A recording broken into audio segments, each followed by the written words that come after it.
ये किताब करने का मनसा हम लोगों के 2020 में ही था, पर ये कोविड के चलते और कारण के चलते हमने ट्रैवल नहीं कर पाया। हेमकुंड साहब जा नहीं पाया। अफ़गानिस्तान में जो हाल में ये काम हुआ, ये सब एडिटोरियल इकट्ठा करने के लिए ये डिले हो गया। इसके साथ इलेक्शन का कोई लेना देना नहीं है। और अगर ये होता, ये किताब तो 2022 के एंड में ही हो जाता। राजनीति का कोई लेना देना नहीं है। ये एक हिस्टोरिकल बुक है। अब देखिए, आउटलुक ऐसा पब्लिकेशन है, वो किसी तरफ के तो बात करते नहीं है, तो हम इसको पॉलिटिकल एंगल से कभी नहीं देखते हैं। We have a very strong and decisive enthusiastic prime minister, जो सिर्फ सिखों के लिए नहीं किया। अगर आप मोहम्मडन में भी चले जाएंगे ना, इस तरह से आपको बहुत सारे चीज़ जो मोदी जी ने मुसलमानों के लिए भी किया है, इस तरह से बहुत सारे चीज़ उसने क्रिश्चियन लोगों के लिए भी किया है। अब जैसे कि मैंने बोला, मोदी जी का जन्म हिंदू परिवार में हुआ है, इसके मतलब वो नहीं है कि वो दिल में सिख नहीं है, दिल में ईसाई नहीं है। तो इस तरह से हर एक कौम के साथ ये किताब, ऐसे किताब निकल सकता है। तो बुक जो रिलीज़ हुई है, तो इससे हम सभी को और पूरी कम्युनिटी को, पूरे देश को, समाज को, संसार को समझने का मौका मिलेगा कि बीजेपी के जो लीडर विचारधारा है, उन्होंने सिखों के साथ मिलकर कैसे कनेक्ट हुए हैं। नमस्कार, मैं योगेश गौतम और आप देख रहे हैं द न्यूज़। मेरे साथ हैं मिस्टर घोष, जो पब्लिशर हैं। आज जो किताब लॉन्च हुई है, JP नड्डा साहब ने जिस किताब को लॉन्च किया है, Sikh and Modi the 9 year of journey. तो सर, हम आपसे जानना चाहेंगे, वैसे तो आपने एक्सप्लेन कर दिया है ऑलरेडी, लेकिन अपने दर्शकों को बताना चाहेंगे कि इस किताब में ऐसा क्या है जो कि पहले के पूर्व के प्रधानमंत्रियों ने सिखों के लिए नहीं किया। देखिए, सबसे पहले जो सबसे बड़ी बात है, we have a prime minister who is a decisive prime minister. See, when I made this statement, even JP Nadda ji later on endorse that statement कि घोष जी जो बोल रहा है, ये बात एकदम सच है। We have a decisive prime minister. There were many decisions which could have been taken long back for the last 70 years, but no one took this decision. जो ऐसे डिसीजन जो पहले के प्रधानमंत्री ले सकते थे, लेकिन उन लोगों ने किस कारणवशत उन लोगों ने ये डिसीजन नहीं लिया और उसको टालते चले गए। अब हेमकुंड साहब की बात हो रहा है कि हेमकुंड साहब में रोपवे, ये जो जहाँ पे जाने का एक दिन लगता था, अभी वो 45 मिनट कर दिया। इस तरह से अगर आप देखेंगे, करतारपुर साहिब करने में बहुत, it was a very complex matter, लेकिन मोदी जी ने पीछे पड़ के उसको कराया। और एक चीज़ आपको देखना पड़ेगा, 2019 में उसने करतारपुर साहिब कराया, जब उन्होंने पाकिस्तान पे हवाई हमला भी किया।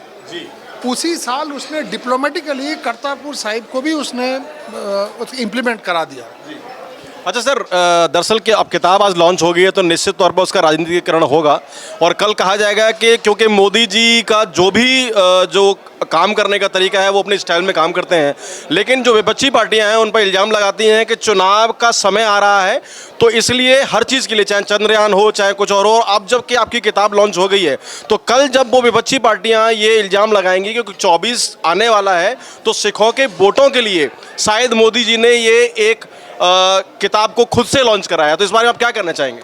नहीं, देखिए, ये किताब करने का मनसा हम लोगों के 2020 में ही था, पर ये कोविड के चलते और कारण के चलते हमने ट्रैवल नहीं कर पाया। हेमकुंड साहब जा नहीं पाया। अफ़गानिस्तान में जो हाल में ये काम हुआ, ये सब एडिटोरियल इकट्ठा करने के लिए ये डिले हो गया। इसके साथ इलेक्शन का कोई लेना देना नहीं है। और अगर ये होता, ये किताब तो 2022 के एंड में ही हो जाता, बट कुछ कारण के लिए ये लेट हो गया, क्योंकि सेलिब्रिटी आना। अब देखिए, JP नड्डा साहब के टाइम मिलना कोई मामूली बात थोड़ी है। उनके टाइम लेते लेते तो 3 महीना चला गया।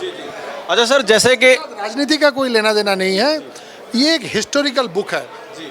अब देखिए, आउटलुक ऐसा पब्लिकेशन है, वो किसी तरफ के तो बात करते नहीं है, तो हम इसको पॉलिटिकल एंगल से कभी नहीं देखते हैं।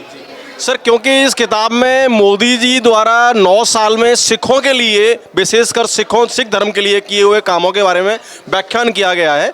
निश्चित तौर पर ये किताब अलग अलग लैंग्वेज में छपेगी।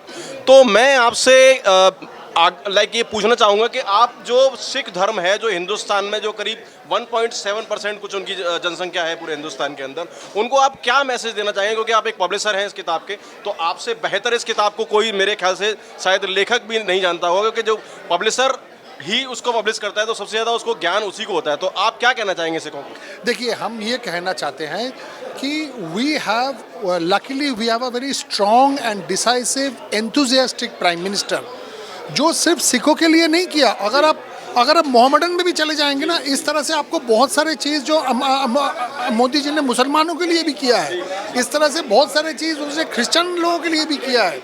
अब जैसे कि मैंने बोला, मोदी जी का जन्म हिंदू परिवार में हुआ है, इसके मतलब वो नहीं है कि वो दिल में सिख नहीं है, दिल में ईसाई नहीं है।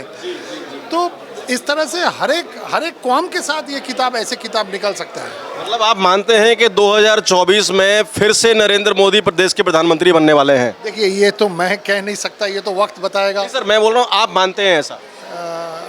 क्या देश का प्रधानमंत्री फिर से नरेंद्र मोदी को बनना चाहिए? देखिए, अभी जो सर्वे हुआ है, एक लीडिंग पत्रिका ने सर्वे किया है, उस सर्वे तो यही बताता है कि नरेंद्र मोदी आ रहा है 2024 में।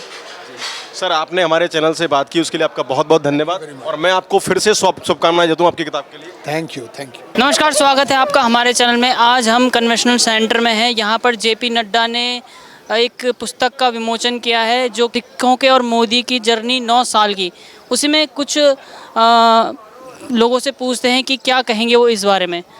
सत श्री अकाल सरदार जी, क्या नाम है आपका? जी, मैं अमरजीत सिंह। जैसे कि आज इस किताब का विमोचन हुआ है, six and Modi journey of 9 year, तो इन 9 सालों में क्या देखते हैं कि मोदी ने क्या किया है सिख समाज के लिए, और क्या आगे करने की आप उम्मीद रखते हैं? जैसा कि आपको पता है कि सिख कम्युनिटी का इस फ्रीडम में, इस भारत देश को आज़ाद कराने में सबसे बड़ा योगदान है। तो पहले भी जो हमारे प्रधानमंत्री रहे हैं, उन्होंने भी अपने लेवल पे कुछ काम किए हैं, बट उसको और अच्छे तरीके से पूरे संसार में, पूरे वर्ल्ड में इस चीज़ को रिकॉग्नाइज करवाया। और बहुत ही जो सराहनीय काम है वो आज आप सबके सामने है। जैसे हमारा जो करतारपुर लांघा है, और जितने भी हमारे सिखों के पुराने मसाइल थे, उनको उन्होंने बहुत ही अच्छे तरीके से कंडक्ट किया, और उसको आज सभी लोग देख रहे हैं, अच्छे तरीके से उनको प्रेज़ कर रहे हैं। तो आज यहाँ पे जो उनकी ये बुक जो रिलीज़ हुई है, अमेरिकन कॉफ़ी बुक टेबल जो हुई है, उसमें उनको दिखाया गया है कि उनका क्या कंट्रीब्यूशन है और सिखों के लिए उन्होंने क्या काम किए हैं। तो उसके लिए आज हमारे सिरसा जी ने, हमारी पूरी कम्युनिटी ने, उनको जेपी नड्डा जी ने आज जो यहाँ पर मीटिंग को कंडक्ट किया बड़े अच्छे तरीके से।